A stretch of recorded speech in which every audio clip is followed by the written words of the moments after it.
Good morning. Happy Monday. It's great to be here with all of you. Thank you for joining me. I'm really looking forward to see what Mother has in store for us today because I have absolutely no idea. Ricardo, it's so good to see you. And Eugenia, wonderful to have you here, my dear. And Cindy, as always, good to see you. Ravenheart checking in. Good to see you, my dear. Yeah, so let's see. There's not really much. Wait, I forgot. I was going to talk about today. Just really quick here in the beginning. I am speaking at a conference in Sedona called the Daughters of Heaven. And I'm really excited. I've never done anything like this before, so I am curious to see how it's going to unfold and excited to be a part of it. If you're not on my mailing list, then you would not have been told about it yet. But it's the end of this month, September the 29th and 30th. It's in Sedona, but it's also happening online. So it's a hybrid conference. You can attend in person or online, and you can go to thedaughtersofheaven.com to get all the really awesome information about it. And I'm excited because the good folks who are putting it on for at the Center for Christ Consciousness in Sedona, their spiritual the head of their organization, their spiritual leader, Michael Murdad, just channeled this amazing information that the Daughters of Heaven is the next and possibly the final, I don't know, wave of light workers. It's a particular group of light workers that I personally find myself relating to. He wrote a book about it, The Daughters of Heaven. You can get it on Amazon, and I found myself relating heavily to this. And it's interesting because I've never really related to any other aspect of light workers before. I certainly consider myself one, sort of, but not really. I don't know. I never really resonated with any of that. And I always wondered why. I'm like, why do I feel so different? And this book just explains it all. I felt like he was writing this book about me. It was so interesting. Yeah, I just found it fascinating. So I'm really excited that they found me. Definitely a mother thing, definitely a God shot. They found me here with Mothers in my YouTube channel. So thank you all for participating, because again, without you, I can't do this. And that's how they found me. And I'm excited about the conference for sure, and so honored that I was asked. But I have to say, it was really wonderful to read Michael's book and gosh, I don't know, finally feel like I had that sense of belonging, or I don't know, maybe an understanding of how I fit in the whole light worker family kind of thing, because I never really felt like I fit before, but I kind of fit. So it was sort of the best fit I could find. So anyway, I'm rambling, but I'm excited to do it, and I hope that some of you will be able to join in, because who knows, maybe you too. And just to let you know, Daughters of Heaven has nothing to do with sex or gender. It's sort of I would say more of a calling. And if you relate to that, regardless of what sex your body is, you'll find that,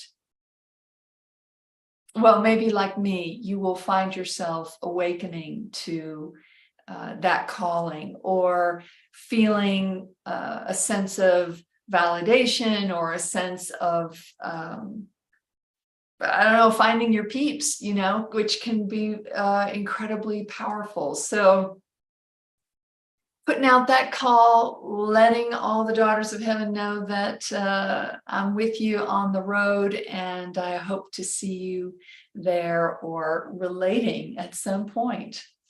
All right, let's dive in.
Hmm. Hmm. Hello, beloved ones. It is wonderful to be with you today. I thank you as always for taking the time out of your day, your life, to spend some of it in communion with me. My heart to your heart, we are one heart.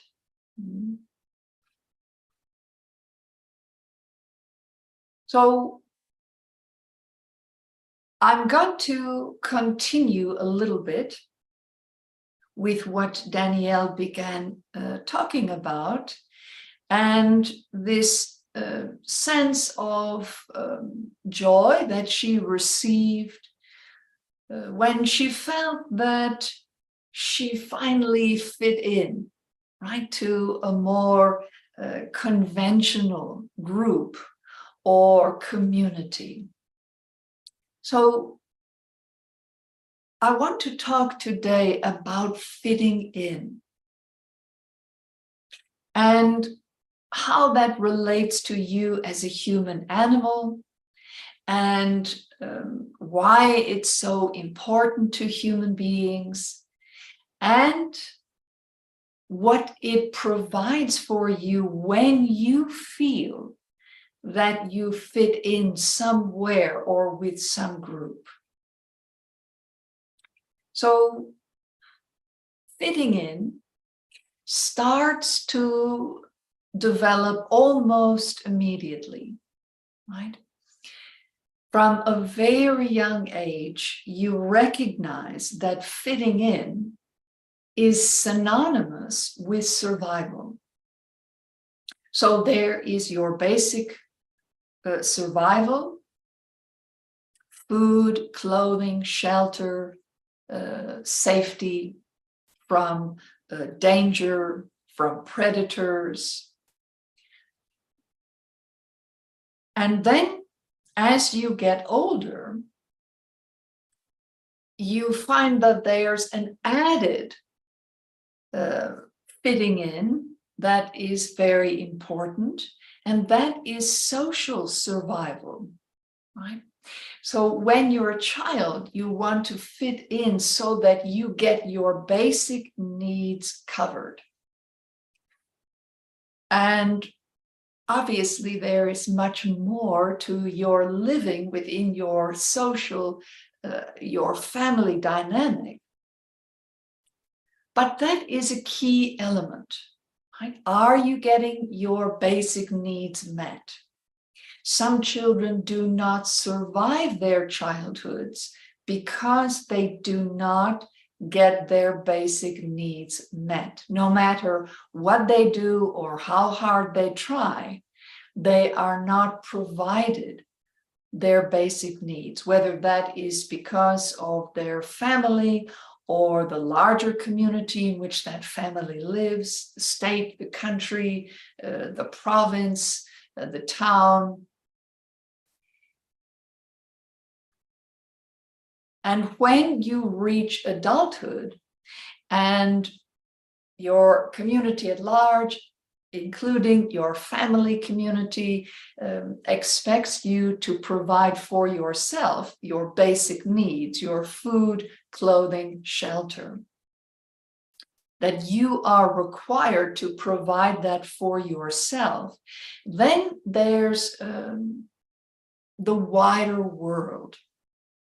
And when you first get to a certain age in school, around 12-ish, around there, you start to come into contact with that feeling. You mature in a way that you know there's a wider world out there and that it has an impact on you. So from around that age, you start to look towards what it means to fit in the wider world. Before that, you are not generally so concerned with that. You're much more concerned with the smaller world in which you habit, your family, your neighborhood, your friends, your interests.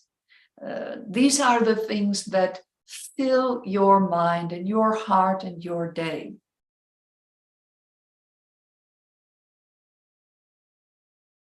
Even when you are placed in a position where from a very young age you must interact with the wider world in order to maintain your survival in your smaller world, you are still much more focused and concerned on that smaller world, even if you have to go out into the wider world to provide for your smaller world.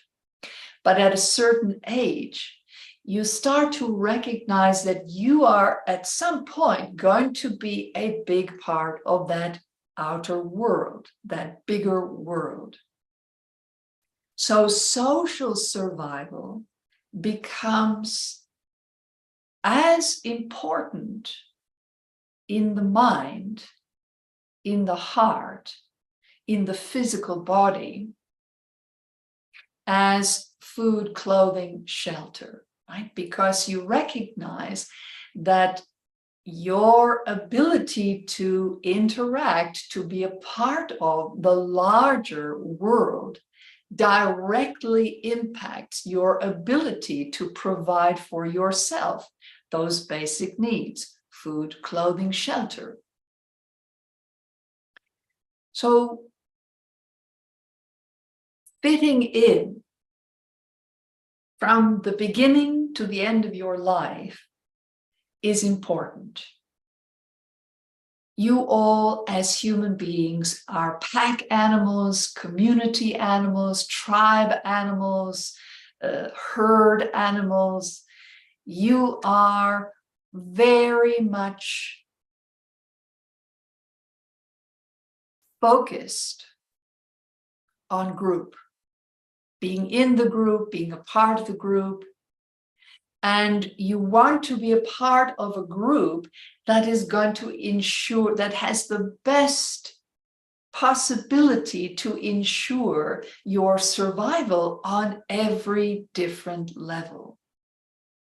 And each individual decides for themselves what that means. You as an individual are the one who decides how well this group or that group or this group over here is going to ensure your basic needs. Your ideas about your basic needs may be very different than someone else's. So you may pursue certain groups or herds that ensure your version of safety at the level of your basic needs.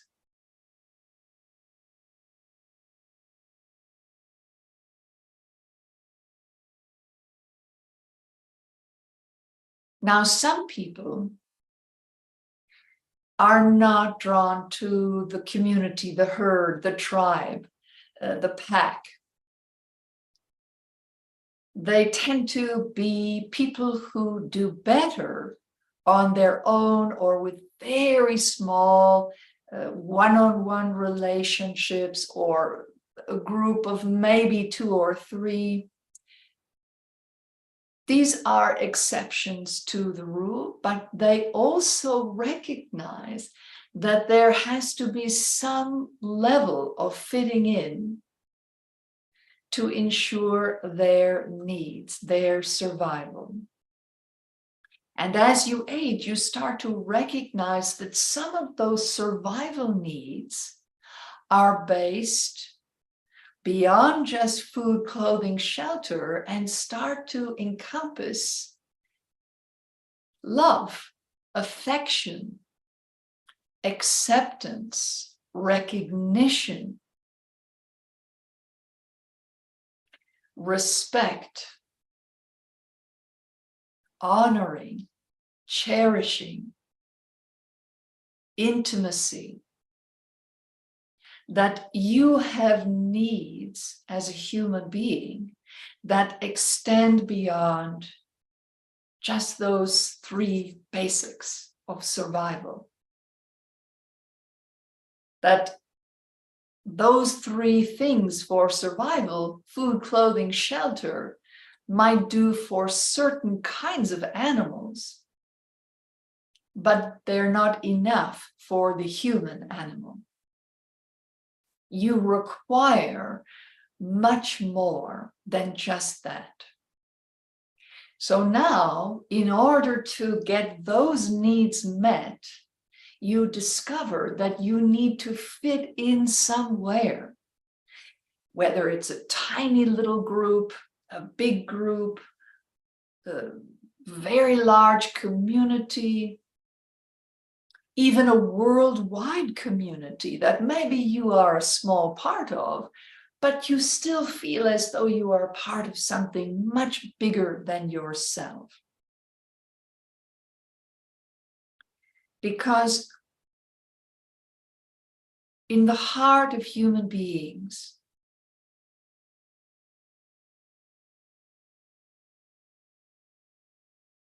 there is a desire to connect.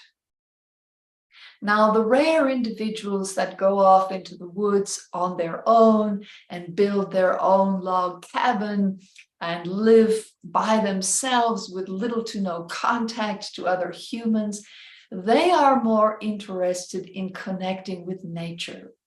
They are much more comfortable, much happier, much more satisfied in that deep, singular connection with the natural world, with other kinds of species of animals. So, regardless of which you fall into, the need to feel connected is essential to human life.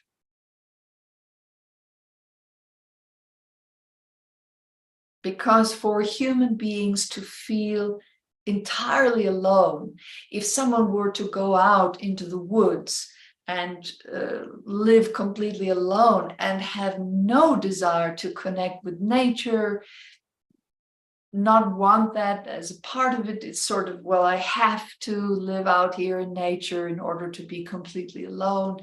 These are people that don't do well. They do not thrive in their lives because they are not seeking or allowing themselves a connection to some form of life around them.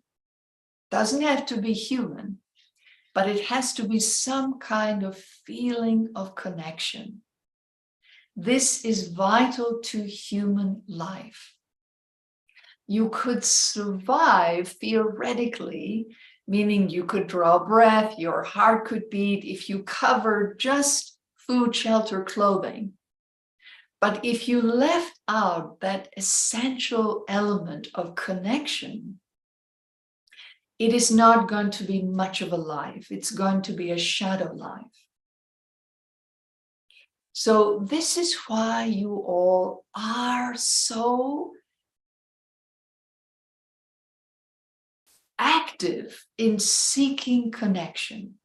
It's why social media has become so important, because now you don't just have the people in your immediate physical community in which to connect. You have a whole world of people and experiences and sights and sounds, smells and tastes. If you discover how to cook other cuisines and make it in your home, there's a whole world in which you can connect through your internet, your social media. Now, having said all of that, beloved ones, what I really want to focus on is that recognition of what you have done, what you are currently doing, and what you may feel driven to do in order to have some kind of connection.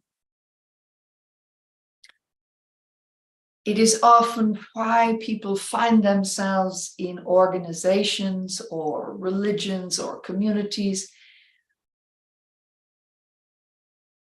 that don't fit for them, but they stay. Relationships that don't fit for them or could even be abusive, and they stay. Because the need to connect is so visceral. It is so much a part and a necessity of being human that learning how to connect with other people, nature, the outside world, groups, communities, tribes, herds,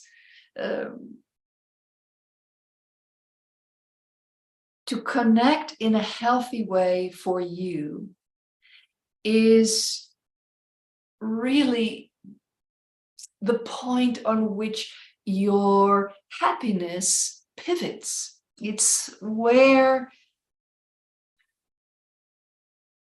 your most important source of joy exists for your life. Fitting in feels so essential when you are young. It is the most important thing. To lose social acceptance can be devastating for a young person. To never be accepted into the popular groups in school can have a deeply problematic effect. Some young people are relieved. They don't feel drawn to those groups, don't want to be a part of it. They have their own group that they are happy with, that they feel safe and comfortable and connected with.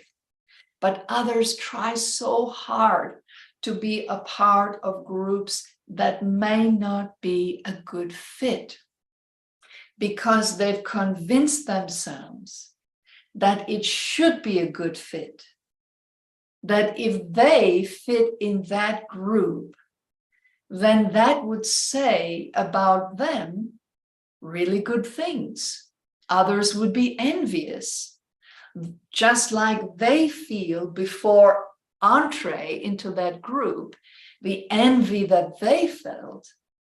They may get satisfaction from believing that others feel the same about them now that they're a part of that group.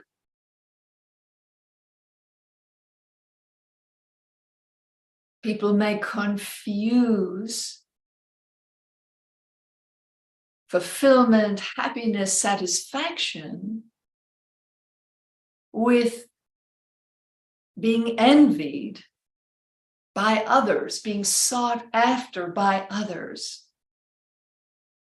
being worshipped by others. And for some, that may be what creates a sense of satisfaction for them. But if you're here right now, whether you're live with me or you are watching this video later, that is not going to work for you. That's not going to be enough for you.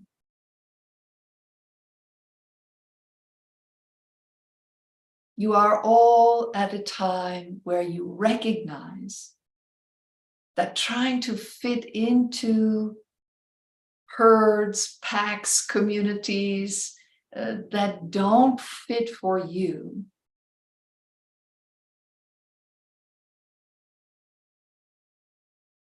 is a source of pain. It will not be a source of joy. It will not be a source of fulfillment. It will not be a source of deep satisfaction.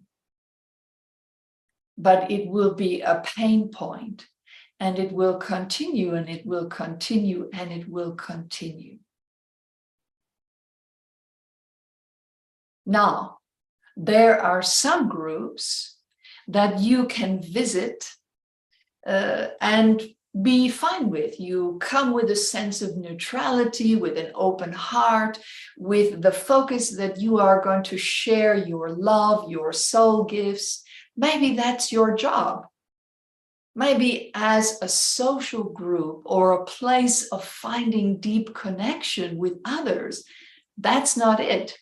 But at the same time, it offers you a level of achievement and satisfaction, financial support, safety with medical benefits, right? There's all kinds of things that a job, a career can offer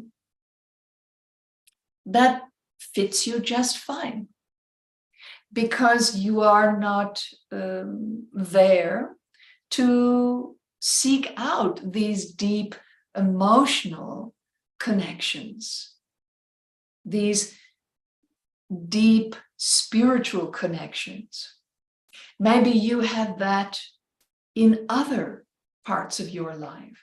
While you bring your spirituality to your job, you are not counting on your job to provide those things for you. Everyone is different. Some people can visit these places feeling these communities with neutrality and not worry about the fact that some parts of themselves aren't being nurtured there. And others find that intolerable.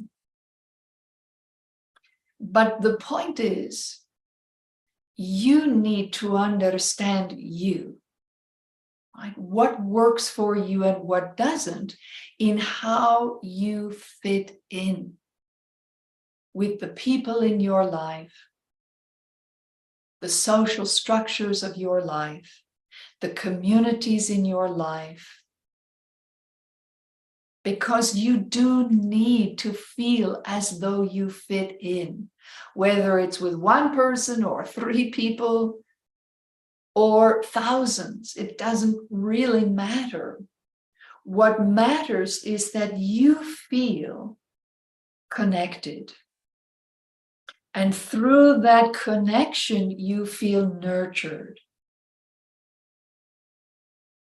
And maybe when you add up all your connections, you have that feeling of wholeness in being nurtured. And that's wonderful. But I encourage you all, beloved ones, not to try to force yourself to fit in.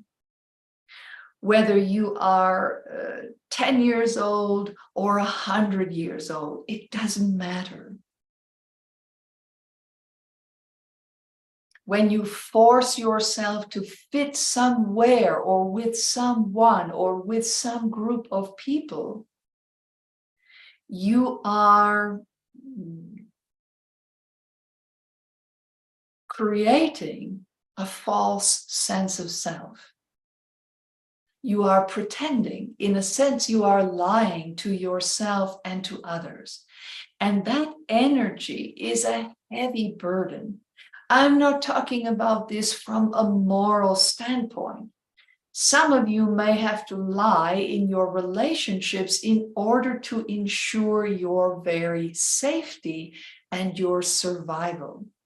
So this is not about right or wrong from a religious or moral standpoint. This is about the creation of your own burdens, recognizing them and deciding for yourself, not anyone else deciding for you, but you deciding for yourself. What are the burdens I'm willing to carry and which ones I am not? The most loving thing you can do for yourself in this or any lifetime that you live is to find the connections with other people, with nature, with places, with circumstances, with creations, with endeavors that are a good fit for you, that feed you, that nurture you. But make it so you don't feel as though you are alone. If you spend too much of your time feeling you're alone, then that is your indication that you are not connecting. You do not feel connected. Now, many people equate feeling alone or lonely with not having a romantic partner, but I would challenge that. If you often feel alone, look to your other connections. What can happen in the mind and the hearts of human beings is that you don't want to really look too closely at your own ability to connect. And so it can seem easier to fantasize or believe that if you just found that one person who could be your romantic partner, then you would never feel alone or lonely again. But that is not how you all work, beloved ones. Humans need a lot of connecting, not just with one person. They need a lot of connecting in order to thrive, in order to feel that they are living a useful, happy life. That requires connection. It requires seeking connection, maintaining connection, refining that connection, or letting go of a connection that is no longer a fit and seeking one that is. You are always going to be a creature of connection. And you can call it fitting in, but it's really about connecting with the larger world.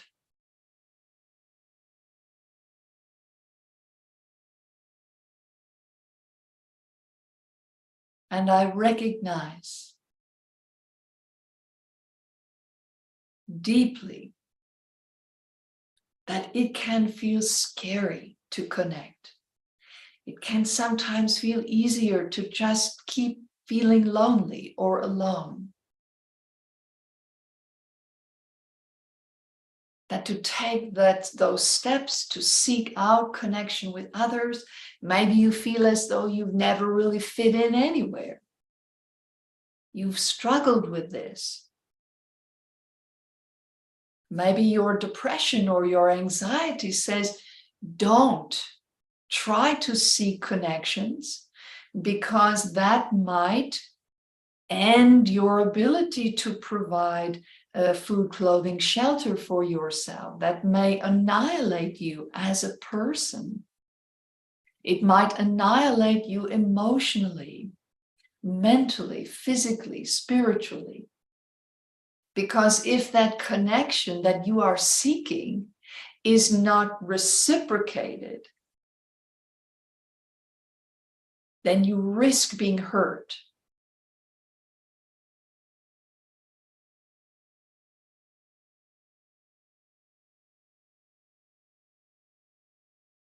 And if you are someone who struggles with this deeply, I encourage you, my beloved ones, to seek professional help. This is something you need to work through, and you need to approach in a gradual, loving, conscious manner. Don't force yourself into situations that you end up getting hurt or overwhelmed or running away from. That is not the answer. You do need connection. You all do. It is essential to your happiness. Literally, it is essential to your happiness. But connecting in a way that feels healthy, that feels loving, that feels safe, and that feels abundant.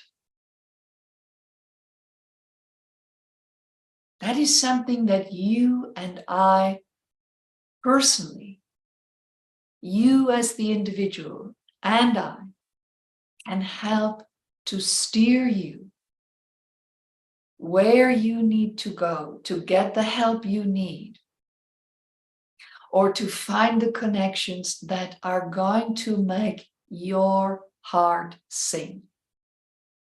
That is what the divine is all about.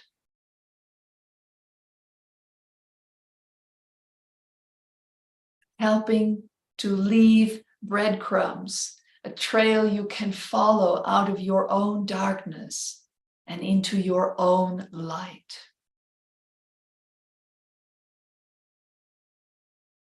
So for now, just take the time to contemplate, to meditate, to write about or think about your connections. Do you fit in? And if not, that's all right. Let that group go. Let that person go. And recognize that there are plenty of ways that you can find to fit in, to connect, to commune, to feel a part of, to feel like you're home. It doesn't always start within you. You don't have to fix yourself and fix yourself and fix yourself and fix yourself. And then you're ready to fit in with only the best and most loving of all for you. Let it be a winding road, not a linear path. The linear path is hard. It can be punitive and oftentimes unnecessarily painful. Meander your way into your connections, discovering what you need along the way. You are all here to support each other. It is through your connections that you grow as a human being, that you discover your light. You are all leading each other out of your own darkness and into your own light. That is the divine life for all.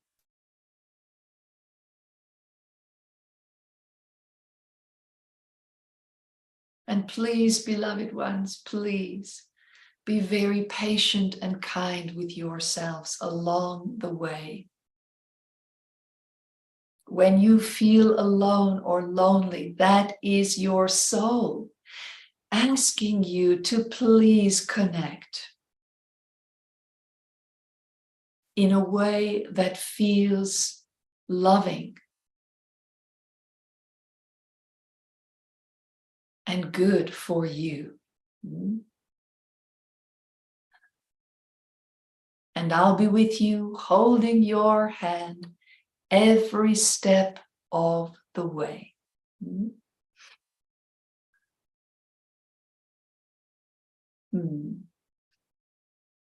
Namaste.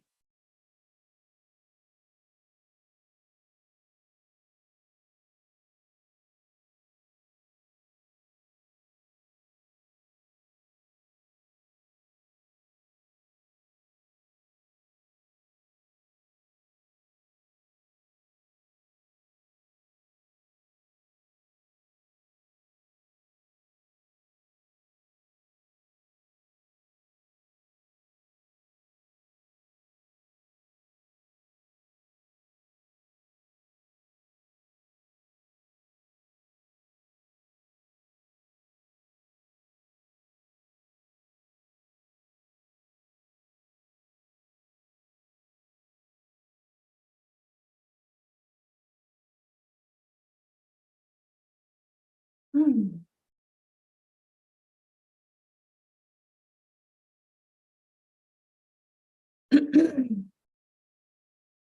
Mm. Ooh, that just really resonated in my heart today.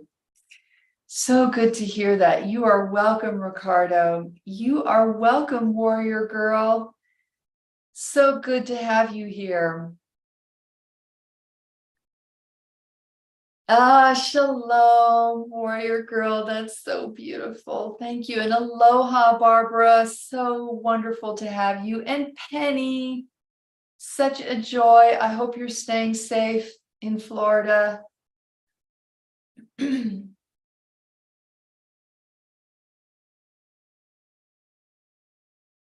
I'm so sorry to hear that, Penny. I hope that today helped with your challenging energies and you're feeling a little more peaceful now.